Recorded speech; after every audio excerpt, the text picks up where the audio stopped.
I'm Anton Viditz-Ward, and I manage the Deep Creek Mine, which is a collaborative of artists with studio spaces in a decommissioned limestone mine.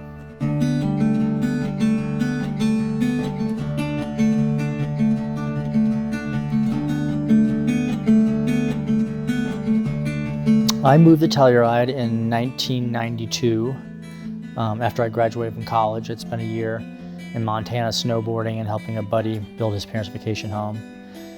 And I'd heard about Telluride, and I was on my way to the West Coast to get a real job and work in the city, and decided to spend one more season snowboarding. I had a degree in architecture and I always wanted to learn how to weld, and there's a construction company here that I'd heard about that would teach me how to weld, so I went to work for them. The reason I wanted to learn to weld, I wanted to make sculptures. It was less practical and more, I just wanted to mess around with it. And then that started becoming my profession, just welding and making art. Art and architecture, you know, they kind of overlap each other.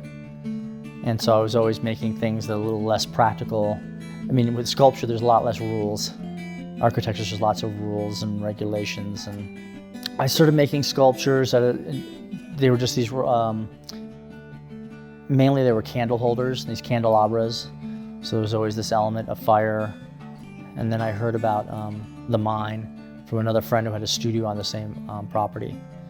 And so somehow I got introduced to Dan Collins. He's an artist himself. He teaches down at Arizona State. He's more of a digital artist. He actually invited me over for lunch one time, I think, because my yard was filling up with sculptures, and I think another neighbor mentioned me to him, and he invited me over for lunch and then told me about his mine and took me up here, and then he handed me the keys and said, kind of like, well, let's see what happens.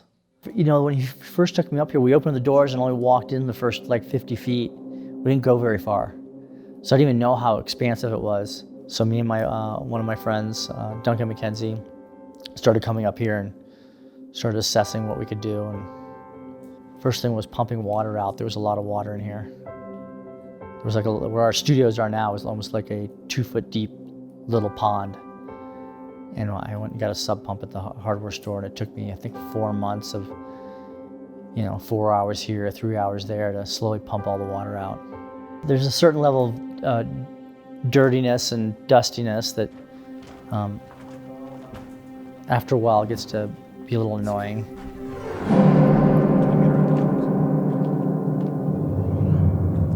A rake is a good idea, a little.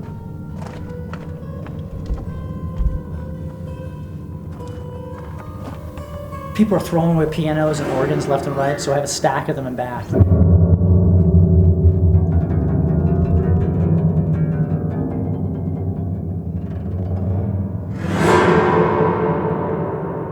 I have this old 1911, I think it is, piano that someone gave me that the piano tuner said can no longer be tuned, so I stripped it all down just to the strings, and now that's becoming a different instrument, and I want to play along with that. I bought some pickups, I'm going to add those to that and see what that's all about.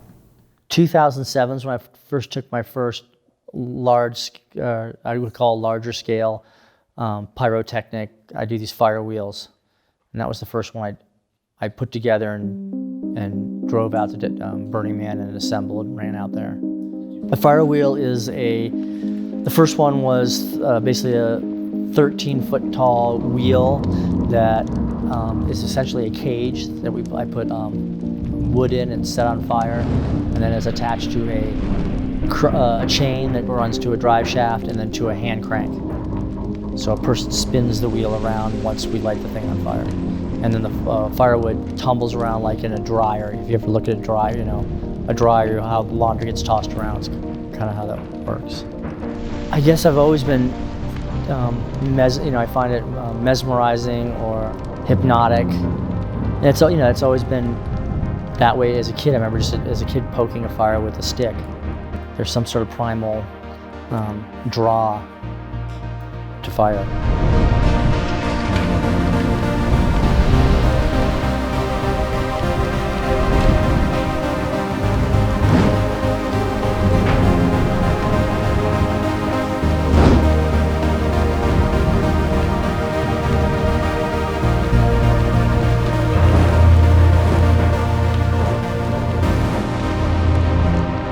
first burns were me and Duncan and this guy Nigel would just come up here and build bonfires, and we'd invite our friends up from town and nobody would come. Literally for a year and a half, we just kept building these little weird, first it was just, pile a bunch of wood on, then slowly we're like, get out the screw guns and the nail guns and start making these little structures and burning them. And then one time a group of about like 5 people showed up and saw what was going on, and they wanted to help build the next thing. And then I think the next burn there was 20 people, and then the next burn there was 50 people. And then I think it was 2010 we decided to do an event here that was publicized, and 600 people showed up, which was a lot for this little space.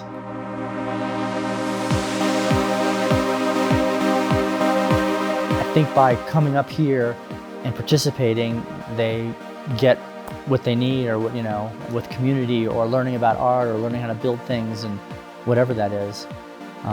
So a lot of these people have come up here, seen what was going on, and now become part of this community. The tower we burn now, that was just me and Duncan building bonfire, and Nigel building bonfires in the day, and then slowly becoming something else. And then some of our other friends saying, hey, we want to build the bonfire, and we just stepped back and let them take over that project. In the past, those guys have built, I can't remember another example right this second, but they've always got some sort of theme or something going on, and that one just happened to, it's a little bit of sarcasm and poking fun at, no one got hurt. It wasn't like 2 weeks later they had enough money to repair the whole thing. So they just thought it'd be funny to build Notre Dame and burn it to the ground. A reenactment. And the truth is, it looked pretty cool. They put a lot of detail into it. It was fun to watch it burn. Because there's this whole thing about building something and burning it to the ground and starting over. Those were all concepts, I think. I don't know if we've ever really talked formally about exactly what it is. It just kind of happened organically.